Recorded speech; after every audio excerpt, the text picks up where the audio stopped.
in terms of when we're going through something. I think if we come to it with some kind of self-awareness, and this is what I think a lot of people don't practice, is self-awareness, just knowing yourself, and just being the watcher of your own thoughts and your own deeds, to know, like, okay, I'm depressed right now, or I'm angry right now, or I'm going through something really hard right now. Sometimes we kind of pretend, and depending on where you live, especially, I think especially in the Western world, you're kind of taught, like, pretend everything is okay, go to the office, do what you have to do, and don't let anybody know that anything is going on with you. Or we try to do that, and maybe people still pick up on it, like, Lord, she miserably, something wrong, or they know that something is going on, but they may not be able to, don't feel they have that way to communicate with you. But we try to put this face up to the world, like everything is okay, or maybe to our family, friends, or children, or whatever, like, okay, everything is fine.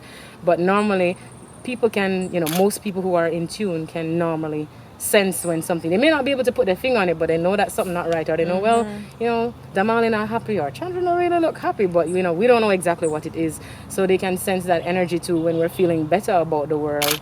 So I think it's important that each of us practice self-awareness, because I think most people are not self-aware. They don't understand themselves enough to know that. And self-aware doesn't mean you're perfect or nothing bad happens to you. It just means that you understand what is happening with yourself, and you're conscious of what is happening. So you know that when you just snap at the child, or when you just snap at your coworker, that it's not because of something they did, but it's because I'm going through this, and I'm taking out my frustration on this person, and okay, let me see if I can deal with this in another way, so that I don't have to do this as much as, or at least I'm aware that I'm doing it. And I think just being aware is like the first step in really coming through that journey. But yeah, as you said, we all go through these periods, and the valley periods, the up, the euphoric in the mountains, and then we come. It's just life, and it's all about cycles. And I think the more we begin to understand that, and realize that every day is not going to be champagne nights on a yacht. Sometimes the yacht might sink, and you just have to go. You're going to be swimming in the dark to the shore.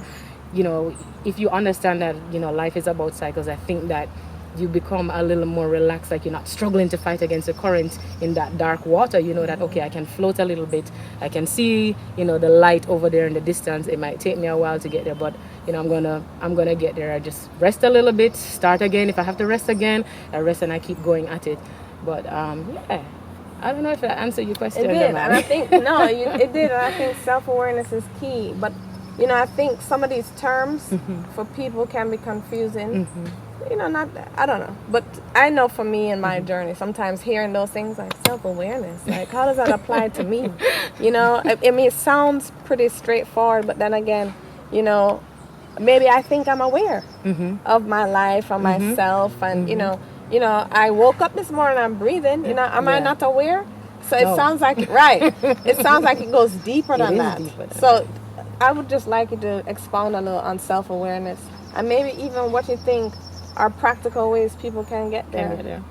Okay, well, for me, my interpretation of self-awareness is really, you being, and this might sound a little weird also, being the watcher of your thoughts. To me, there is you and the essence of you, and then there is, I guess, what the Buddhists call the monkey mind, that constant chatter that's going on, the chatter that's thinking, is the cameraman getting this right? Oh, I love Damali's chain. Oh, her ring is really cute, and I'm listening to the construction band in the background, and my mind is doing all of these things.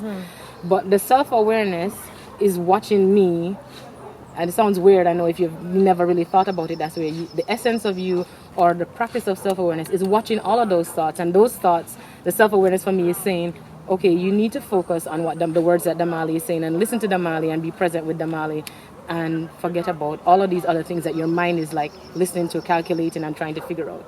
So it's about quieting all of that external chatter, or the monkey mind that the Buddhists call all that, because all of us have that chatter. And if you're not aware of it, that means you're not self-aware. We all have this chatter going on in our brain. It's like a constant commentary on the world. Oh, look at that tree over there. Oh, listen to the dog barking in the background. And your mind is just like, oh, what am I going to do for dinner tomorrow? Oh, next week I have work again. And your mind is doing all of these things. So if you are not aware that your mind is doing that, I would say you're not self-aware.